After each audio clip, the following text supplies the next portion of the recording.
Today we'll analyze the first and second seasons of Record of Ragnarok, or Shumatsu no Valkyrie, from a mythological perspective. We'll cover all the mistakes, all the references, and all the gods that appear in this anime. Let's go.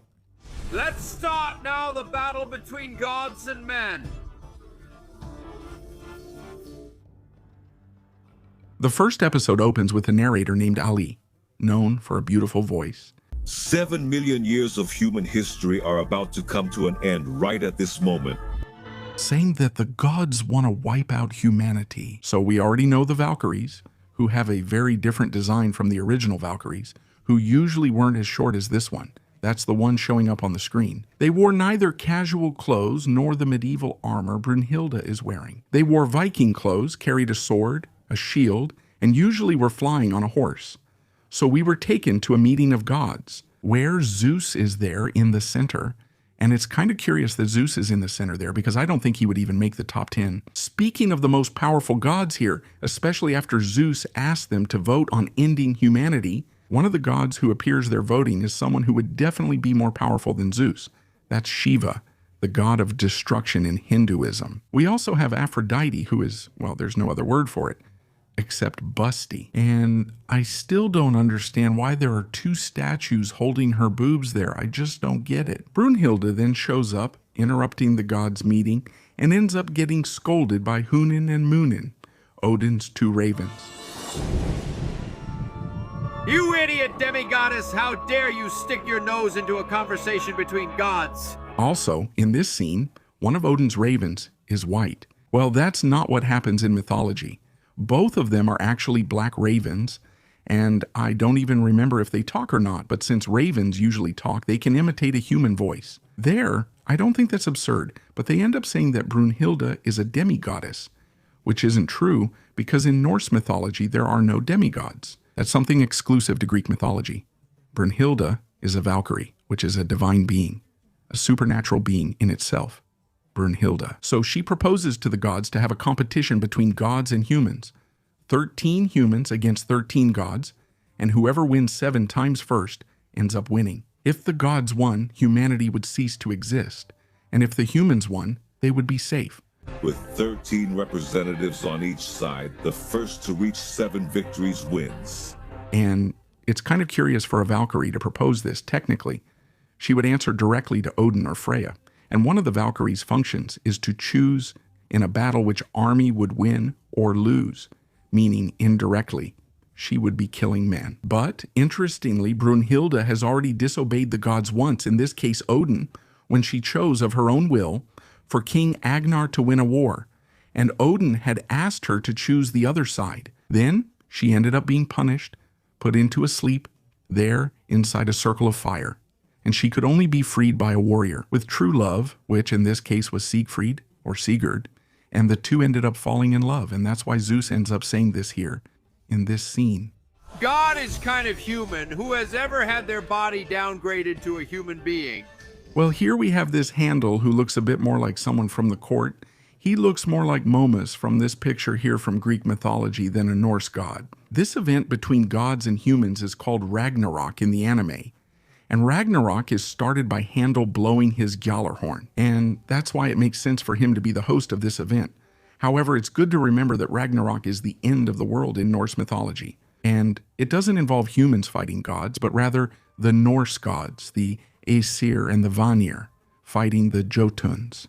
The first battle is called the Battle of the Strongest. Thor, from Norse mythology, who is called the most powerful one in that scene, but actually, he's not, right? He's not the most powerful in Norse mythology. It's Odin against Lubu from China, and we'll talk more about him later on here. Well, in the second episode, we get some background on this Thor from Shumatsu and also on Lubu. I've discussed Thor's appearance in my video ranking all the Thors, with a tier list linked in the card and description. But in short, this Thor looks more like he's from Greek mythology than Norse mythology, mainly because of the cloak he wears on his chest. He also has some really weird boots. They look like golden medieval boots, which doesn't make any sense besides the fact that, okay, you made Thor extremely muscular, but he was much more like a really big and tall guy, actually.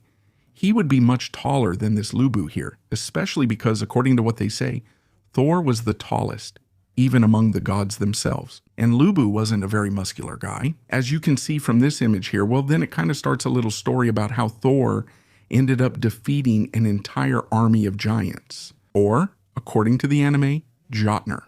According to this story, the gods built this wall around Asgard to protect themselves from Jotunheim, which is actually true. But then we have the presence of some guards called guardian angels, which don't exist in Norse mythology.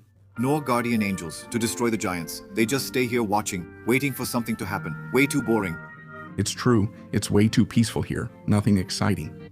What was inside Asgard, besides the gods, were the Verheriard. They would be the warriors, chosen by Odin to fight alongside him in the final battle in Ragnarok, who were those who died in battle. Enemies.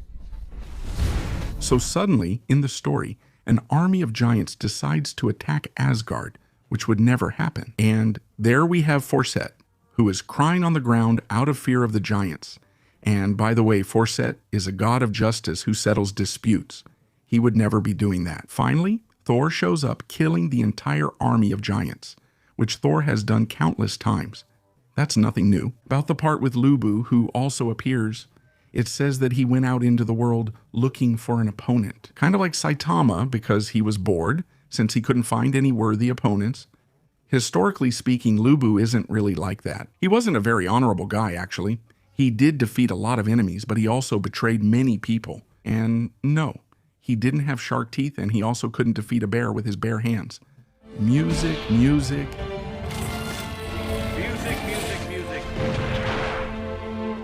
And we have this part here where Brunhilde says that a big part of the gods' power came from their weapons. Music. The origin of the gods' absolute power is their divine weapons, forged and perfected in paradise. Music. Which actually isn't quite like that. In fact, we have some gods who depend on their weapons, like Thor himself and even, in a way, Poseidon. But there are several others who don't need that. For example, Vidar from Norse mythology, and Odin. And Brunhilde also says that a mortal's weapon could be easily broken by a god. This isn't related to the story, but it reminded me of a Norse text where Odin breaks a sword with his spear. I think it was Sigurd Frigg, though it's been a while since I read it. So the Valkyries are introduced to us, and the number of Valkyries in Norse mythology really depends on the source you read. It could be 5, 10, 30, it all depends. Well, right at the beginning of the third episode, we get some descriptions of the treasures of Thor Musica and Arni Grape. And the iron gloves, which are capable of blocking all kinds of attacks. Thor's and Arni Grape's gloves had nothing to do with blocking attacks. Actually, they were more so Thor could use the hammer, Mjolnir, right. And you also forgot to mention the Megingjord, Thor's belt, which ends up amplifying his strength. And some even say that actually it's because of that belt that he's able to lift Mjolnir also. Given the size of Thor's hammer in that anime, he would definitely need the Megingjord. Also, Thor's treasures weren't made in paradise. They were crafted by dwarves. Music. Mjolnir doesn't have anything to do with destroying whoever possesses it, no. But According to him, the Valkyries turned into a perfect weapon for the warriors they guided in the name of this power. Music and no. the Valkyries don't transform. And this so-called Volander, which is mentioned in the anime, is actually a very famous blacksmith from Norse mythology who ended up marrying a Valkyrie. It's important to tell you that there's a moment in this episode where they say that humanity was surprised by its success against the gods. But you shouldn't be that surprised. No? Okay? Why? In Greek mythology, for example, in the Trojan War, Diomedes actually managed to defeat two gods. Aphrodite and Ares, and Hercules, when he was still mortal, also managed to defeat Ares and Thanatos. It took a long time for him to wake up.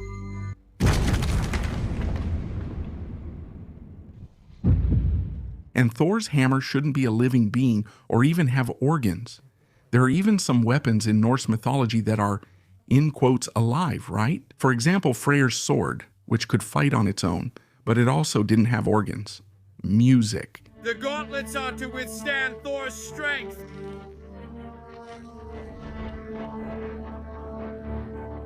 And no, they're not Thor's gloves. They had nothing to do with him being able to destroy Mjolnir. Actually, it's the opposite, as I've already told you. In which our warriors will be remembered and called the 13 God Slayers. Use rare? Okay. In Heriard?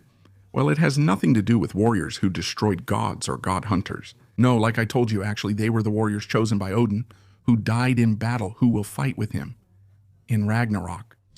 With the marvelous magical power of Mjolnir, Thor, in his entire life, never missed his target. Thor never missing his target. Well, I don't know if that's true or not, but I know that a weapon that was supposed to do that was Ragnarok, Odin's spear. And this is never mentioned in the Eddas, no. That's the move he used thousands of years ago against Jormungandr. Okay, Thor was supposed to face Jormungandr during Ragnarok, not after. And actually, Thor was supposed to die in that battle. Thor was supposed to... Geirhud, Thor's hammer.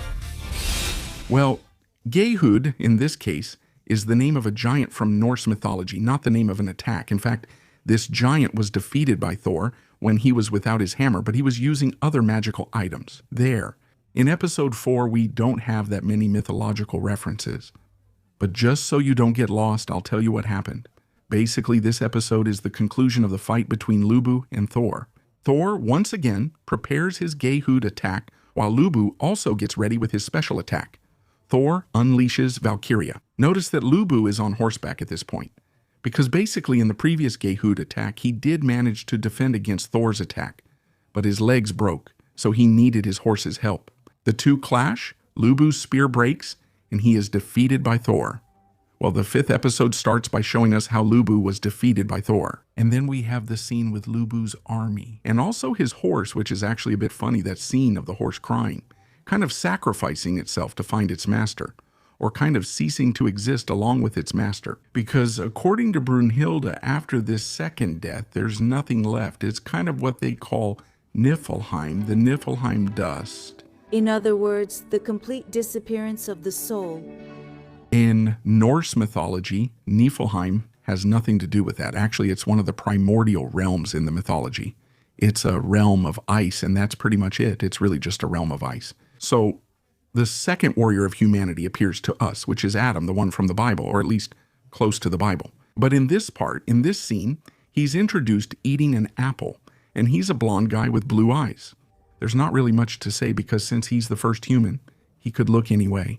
But what I can say is that, first of all, not exactly. The forbidden fruit was an apple, and if he's eating the apple, shouldn't he be ashamed of being naked in this scene? And then we have this scene of Shiva going to fight Adam, and suddenly Zeus shows up and gives his shoulder a little squeeze, making Shiva drop to his knees.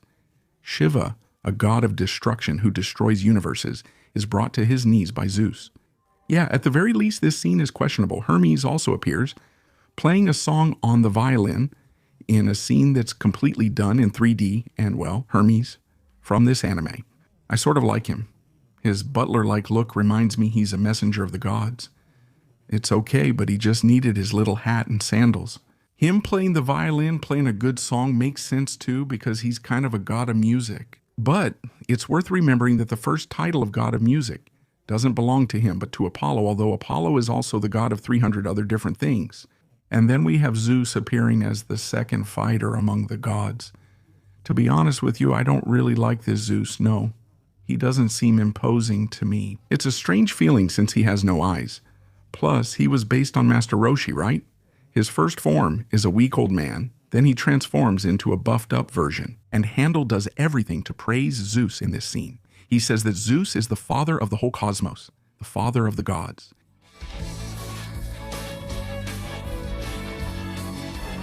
And no, he's not exactly the father of the gods, right? There were several others before him. Several others even ruled the cosmos before him, like Kronos and Uranus. Actually, I think Uranus would fit much better as the father of the gods than Zeus himself. He started the Titanomachy, a battle to determine the most powerful god in the universe. And no, the Titanomachy wasn't meant to decide who was the most powerful god. Actually, it happened mostly because of Kronos, who devoured his own children, and Zeus just wanted to take revenge on him. So after that, once the Titans ended up being defeated, yes. As a result, Zeus and his brothers ended up ruling the cosmos. But it didn't happen exactly to decide who would be the most powerful god. And no, Kronos wasn't killed by Zeus. The 6th episode starts by introducing us to Ares from the anime, and I actually liked him a bit there. In terms of design, right? He ends up wearing Greek clothes and has a hat that resembles a warrior's. Okay, well, Adam's weapon would be brass knuckles, which honestly have nothing to do with mythology. But it's really cool. You know, imagining Adam trading punches with Zeus is really awesome. It also introduces Cain and Abel, who are getting along well beside each other, despite Cain having killed Abel, right? But, okay, so Zeus says he's going to fight Adam with his fists, and like Zeus fighting without lightning. It's kind of weird. It's something new for me that never happened in mythology. And he always used lightning to solve problems there. And there, in the middle of the fight, Zeus ends up launching the Pegasus meteor, and Adam uses a Sharingan to dodge, and then he strikes back by copying Zeus's moves. Really, Adam ends up kind of using a Sharingan. There, in the fight, that so-called divine reflex, he hits Zeus, who bleeds red, even though actually the Greek gods had golden blood. And Brunhilde explains that Adam has this ability because he was kind of made in the image of the gods, so he could copy any ability. Adam is the perfect copy of a god, so he can perfectly copy all the gods' movements. Which doesn't make much sense, since in the Bible, Adam is the one who wants to eat the forbidden fruit to become like God. He defeated his father, Kronos, known as the guardian of time and the most powerful among all the gods. And again, there we have a scene showing that Zeus ended up facing Kronos alone, which doesn't happen in mythology. And no, he didn't learn any special skill from Kronos. God, Father of the whole universe, is knocked out lying on the ground. And also, no, Zeus didn't create the universe. Actually, if there was anyone in Greek mythology who would have created the universe, it would be Gaia, who created the sky itself, who in this case would be Uranus and also other gods, or else Chaos, who would be the first god of all Greek mythology, who gave rise to Nyx, Eros, and Gaia herself. At the beginning of episode 7, we have Ares there trying to explain what happened, how Adam copied Zeus's technique, and it's kind of funny to see Ares trying to explain the combat strategy, considering he was a guy who always got beaten up for fighting without any strategy at all. In mythology, then, we have a brief explanation there about Adam's story, where it shows that back in Eden, the serpent tried to take Eve for itself, if you know what I mean, but she escapes. And the serpent, to get revenge on Eve, ends up biting a fruit and saying that she tried to eat the forbidden fruit. And heaven is judged in a divine court, where she would be declared guilty. But then Adam comes in with a bag of apples, takes a bite too, kind of saying he's guilty as well. And the serpent, out of hatred for him, attacks him and is killed by Adam. And no, Adam doesn't kill the serpent in the Bible. And honestly, to tell you the truth here, even though there's the interpretation that Eve eating the fruit given by the serpent would actually mean the serpent slept with Eve, that idea doesn't really make much sense, because actually the idea of the serpent there is to tempt Eve through persuasion, not to take anything by force. Oh, and of course I wouldn't eat the little ravens of my admirable father. And then we're also introduced to Loki. And there he says he's one and not. Loki is not Odin's son, not even adopted or anything. Loki, actually, if he's anything to Odin, he's a blood brother, a brother by pact. Here's my observation. This Loki seems like a mix of Marvel's Loki and Smite's Loki. Also, Zeus's final form has a face like Robotnik, which isn't in mythology. Actually, Zeus doesn't have forms in mythology. If there's any, it's that so-called true form of the gods, where if a human sees it, they die instantly. And in episode 8, we don't have that much mythology. It's, again, kind of the end of the battle. Just like what happened with Thor and the wolf in this case, here with Zeus and Adam, the two end up trading punches until Adam ends up dying standing. The next battle in the anime ends up being Poseidon versus Sasaki. And well, Poseidon from Record of Ragnarok. It's a really strange thing, because I swear to you, if he didn't have a trident in his hand, he could be any other god. In fact, he doesn't even use water during his fight, which I think is really weird. It's like they forgot to tell him that he could use all that water in the arena. But, all right. Another thing is that throughout the whole anime, he's mentioned as the most feared god of all. Even the gods are afraid of invoking his wrath, him, the most feared among the gods. Which never happens in mythology. If it were Hades, it would even make sense, because people were even afraid to say Hades' name. But with Poseidon, that doesn't happen. Besides, Poseidon has black hair and a beard, and he looks older. So, in this case, he's a teenager, and there's that whole story that he supposedly killed one of his brothers there on Olympus, right? The so-called Adamas, who's a god that doesn't exist in Greek mythology. And now about Sasaki, right? It says in the anime that he never won a single battle, which is a lie, right? He won several battles, which made him very famous. He was a good warrior, Sasaki. Well, I think that sums up the mythological and historical references in episode 9 and episode 10. In episode 11, the battle between the two continues, with Poseidon's impressive stubbornness in not using any water during the fight, nor earthquakes or lightning, even though he has that power. With the trident, he keeps stabbing with his trident there, and that ends up resulting in him losing the battle to Sasaki. It's worth noting that Poseidon wouldn't die if this were Greek mythology. Yeah, he's really immortal. If it were a new god, a Norse god, or an Aztec god, maybe you could kill him, but a Greek god is kind of hard. Then, we're introduced to the next battle, which starts in the second season, Hercules. Curiously, here it's said that he ascended to the position of being half human and half god, even though he was born half human and half god, and later became a full god. Against Jack the Ripper. Good night. It starts by introducing Hercules to us again, and well, his design isn't that bad. He's big like Hercules should be. He's missing a beard there, and of course Hercules wasn't a redhead. He was most likely dark-skinned actually, right? He had black hair and a black beard, and he's also missing the bow he uses, right? The bow and arrows, with the arrows dipped in Hydra's venom, and also the Nemean lion's cloak, which, by the way, would be really useful for him in this episode, because in this case he faces Jack the Ripper, which doesn't make any sense at all. It really doesn't. I thought it was really cool. Oh, and it's also good to mention that Zeus in this case says that Hercules is fighting for the Greek gods. Now Hercules is in your hands. He sells himself for all the Greek gods. But in this case, Hercules is a Roman name. His Greek name would be Heracles. If compared to the gods, humans are superior in only one thing. Do you know what it is? In wickedness. Humans are superior in wickedness. Well, it really depends, right? Arachne, Fenrir, and some women from Greek mythology would disagree. Nemean lion? Devour me whole.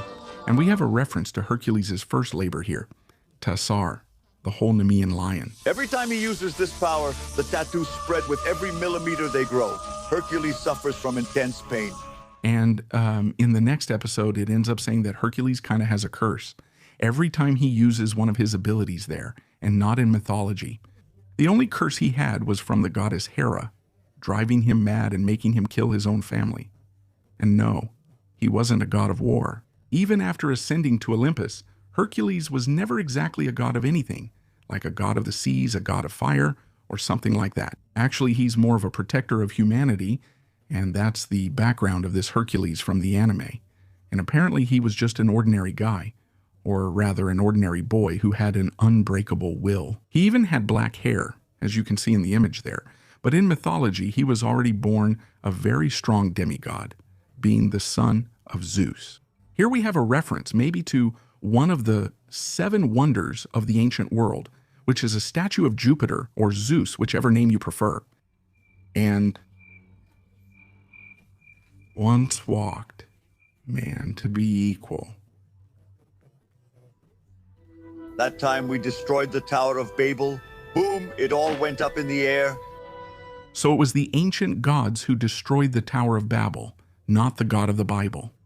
Interesting, right? It's cool to see Ares flying on a fire horse, which makes sense since mythology says his chariot is pulled by fire horses. He fights Hercules in the anime. Pretty interesting, right? Because that also happens in mythology when Hercules ends up killing one of Ares' sons, and everything ends with Ares running away to Olympus. Right. Your name is Alcides, isn't it? You must become a god. Hercules, or rather Alcides, after kind of fighting there, or almost seriously fighting with Ares, he ends up being invited by the gods to become a god. In mythology, he only ascends to Olympus after his death, because he ends up being poisoned by centaur blood. By the way, if you want to know the whole story of the 12 labors of Hercules, I told it together with Lucas from Segredos do Mundo in a collab, which will be in the card and in the description for you. And while you're at it, don't forget to like the video, subscribe to the channel, and hype it up too. If you can, You can help me even more by becoming a channel member, which costs just a little. And you'll help me a lot making sure this channel keeps going. Thank you so much to all the members. And another way you can help me is by using the Amazon affiliate link, which is in the pinned comment. If you buy anything, whatever it is, after clicking that link, a part goes to me. You can also buy any product shown on the screen, which helps me just as much. At the end of this episode, Hercules defends himself from a rain of knives, from Jack with the sixth labor, hunting the Stymphalian birds, in episode 3. There isn't that much for us to talk about because it focuses a lot on Jack and how Jack is. We don't really know exactly who he was. Naturally, there won't be as many historical or mythological references. The only thing worth mentioning here is that we end up finding out that the treasure there, Jack's weapon, is actually the gloves themselves. Whatever he touches ends up becoming a weapon. There's not much to comment on about the 4th episode either, except for the fact that Hercules summoned Cerberus on the battlefield and used him as armor. It's a reference to his final labor, retrieving the dog from the underworld. Hades' guard dog, Cerberus.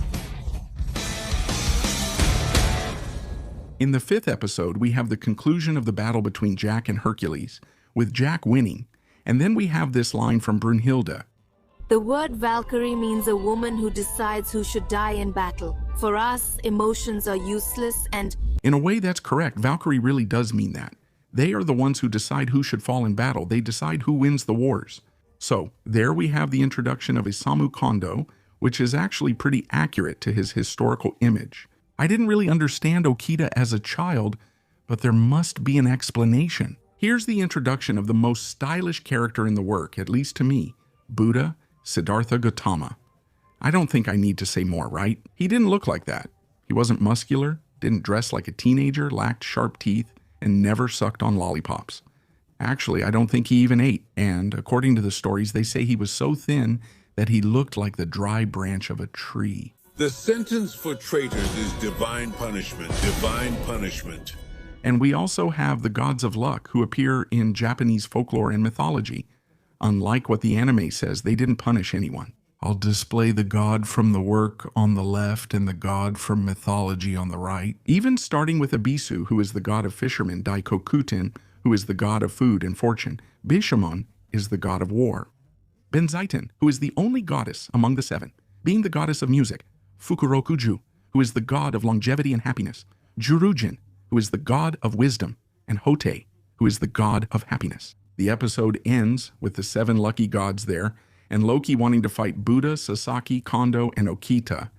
And, well, Buddha would never fight anyone. At the beginning of the 6th episode, Odin's gods show up to stop the fight. Oh man, are you coming too, uncle? And then Loki calls Odin uncle, which is kind of strange because, if I'm not mistaken, he called Odin father in the first episodes, but anyway. Of course I wouldn't eat the little ravens of my admirable father. So, introduced to us the next fighters for the next battle representing the humans. There's Raiden. He wasn't that strong, okay, and probably not that tall either. Most likely, he was overweight, as shown in this image of him, and I don't know if he was the strongest of the sumo wrestlers, but he definitely has one of the highest win rates to this day. So, representing the gods, we have Shiva, who is a teenager. Like pretty much every character that appears in the anime, I don't know why they turn everyone into a teenager. And it would make more sense, instead of him appearing on top of an elephant, for him to appear on his own mount, Turunandi. And so, guys, in episode 7, we already start this battle between Raiden and Shiva, but this battle is kind of forced. It's true that the battles between the other gods and the other humans are also, in a way, forced, but this one in particular is really forced. Because you see, Shiva in Hinduism walks around with his third eye on his forehead closed. There's a reason for that. If he opens that eye, anything he sees is destroyed. It doesn't matter what it is, even immortal gods can die from that eye. But in the anime, Shiva spends the whole battle with his eye open, just by having that eye open there. At the beginning of the battle, Raiden and everyone in his line of sight should have already evaporated. But, okay, right? In this episode, we see Raiden's background, that he always held himself back, even though he was the greatest of all the sumo champions according to the anime. But the most interesting thing, mythologically speaking, is this image that's on the screen. These are Shiva's friends, and in this case, there are some gods I can imagine who they are, but others I can't. For example, maybe Hanuman here, and Shiva's three wives, Durga, Kali, and Parvati, and also, of course, Shiva's son Ganesha. And then in the 8th episode, there's something really interesting that I thought was really cool that they did in this story, which was bringing in Shiva, kind of having a friend there, Rudra, and the two of them wanted to become the greatest in the pantheon, to reach the top of the 1,116 gods, which is the number of Hindu gods according to the anime. But actually, it goes way beyond that. But what matters here is that this Rudra they included actually did exist, or exists.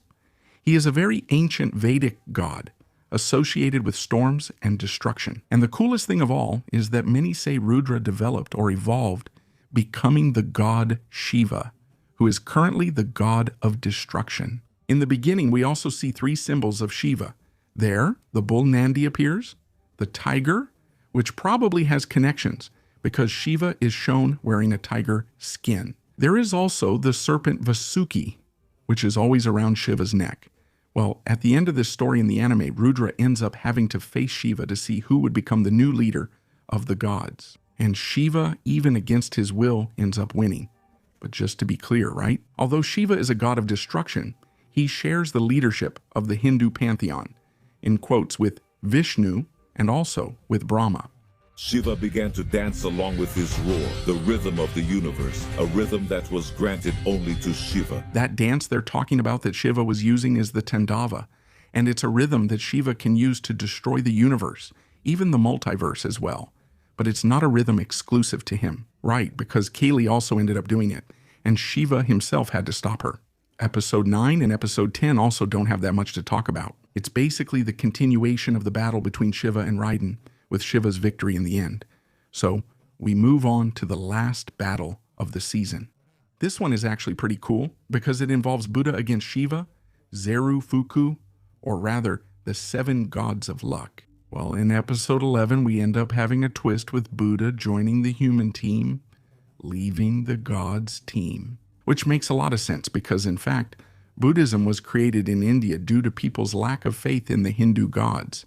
In fact, I even think that in this episode. Then Brunhilde says that the Buddha present there is definitely the one who hates the gods the most, and Buddha agrees knowingly. We know that here in Valhalla, there's no one who hates the gods as much as you do. The representative of the gods would be the 7 lucky gods, who, according to the anime, are actually a single creature, or a single deity, called Zeru Fuku, which, by the way, doesn't exist in mythology. Well, in the next episode, we end up seeing Zeru Fuku's past, and since he's a god created for the anime, it's not really worth talking about that much. But just out of curiosity, he was a kind god who absorbed the bad things from humans. But even so, humans weren't happy or truly happy, and Zeru Fuku ended up suffering because of that. He ended up meeting Buddha and realized that the people around Buddha were happy because of that. He went crazy and turned into this weird creature. Then, later on in the episode, we end up discovering Buddha's abilities, and it has to do with samsara. Samsara. In this case, it has to do with the idea of reincarnation in Buddhism, which describes the wandering of all beings through the 6 realms of existence, which in this case are the realms that give the name to Buddha's ability. So the 6 realms are divided into the upper part, or superior realms, and the lower part, the inferior realms, the lower ones. We have the beings of hell, also called Naraka, the realm of ghosts and the realm of animals, also known as Tiryaki or Tiryagyona. And in the upper realms, we have the realm of gods or devas, the demigods, also called asuras, and humans.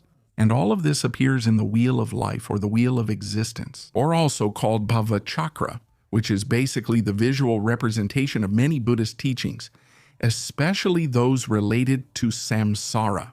6 realms are the main part of the wheel, but we also have the 12 links of conditioned existence, which are on the edge of the wheel. And we have an old woman who is blind, walking with a cane, who represents ignorance, a potter making a pot who represents will, a monkey jumping from branch to branch, which represents consciousness, a boat with 2 people, which represents name and form, a house with 6 windows, which represents the set of 6 senses, a couple hugging, which represents contact, a man dramatically wounded by an arrow in the eye, who represents sensation, a man drinking an alcoholic beverage, who represents desire, A man or a monkey grabbing a fruit from a tree, which represents attachment, a pregnant woman who represents existence, a woman giving birth, which represents birth, and a person carrying a corpse who represents aging and death. In the center of this wheel are the three poisons of the mind, which would be desire, represented by a rooster, hatred, represented by a snake, and ignorance, represented by a boar or a pig around the three poisons. We see karma, we have the dark path on one side and the bright path on the other. I explained all of this here to you because Brunilda will talk about the Wheel of Life and the 6 realms as well. Oh, and another cool thing that happens with Buddha is that when he uses the Asura path, his weapon ends up changing to what's called a shield, ahimsa, which primarily refers to the symbol of nonviolence in Jainism, another Indian religion. The faces.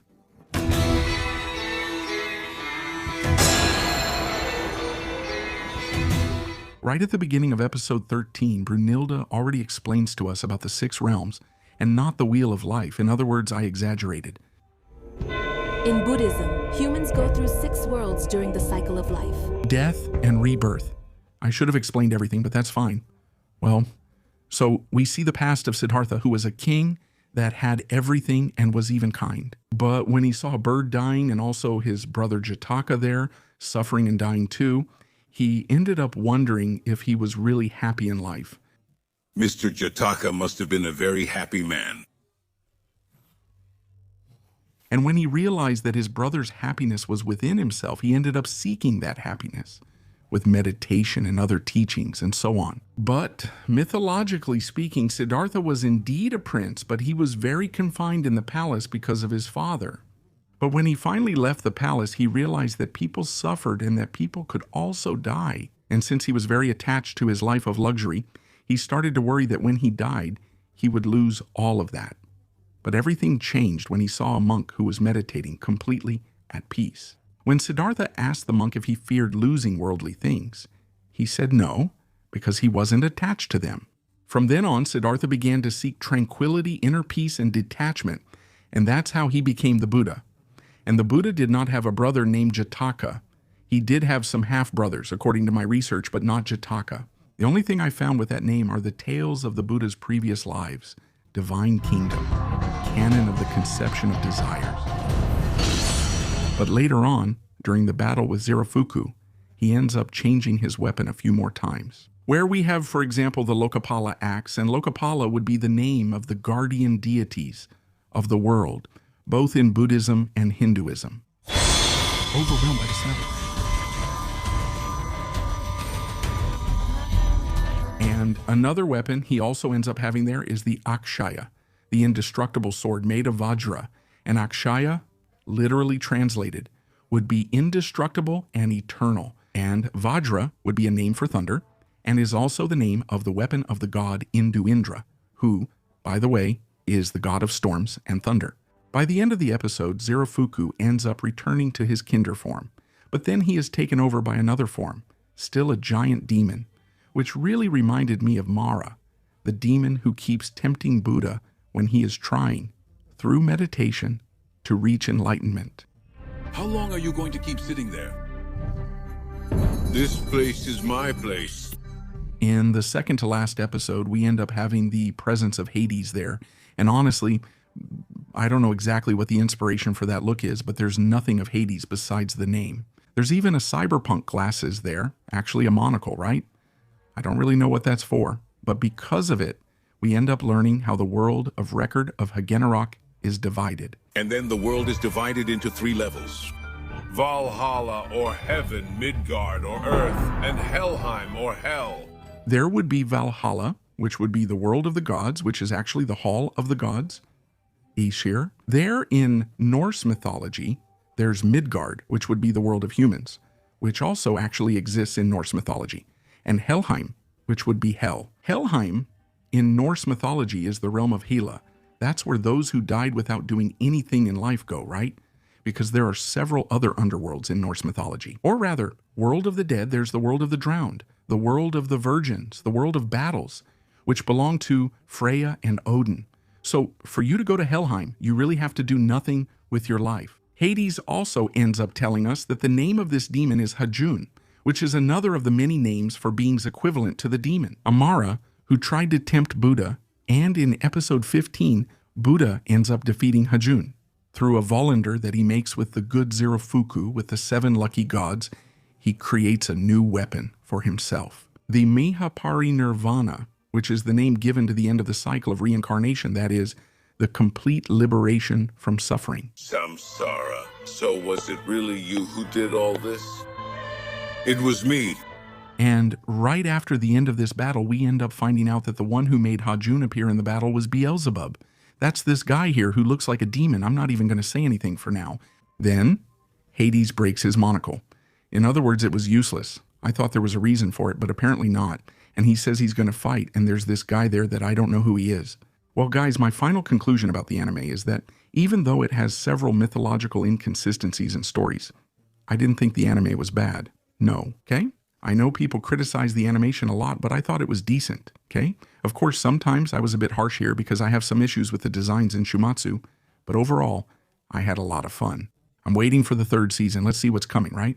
If you liked it and want me to cover the 3rd season, leave a like, subscribe, and share the video, and I'll see you next time.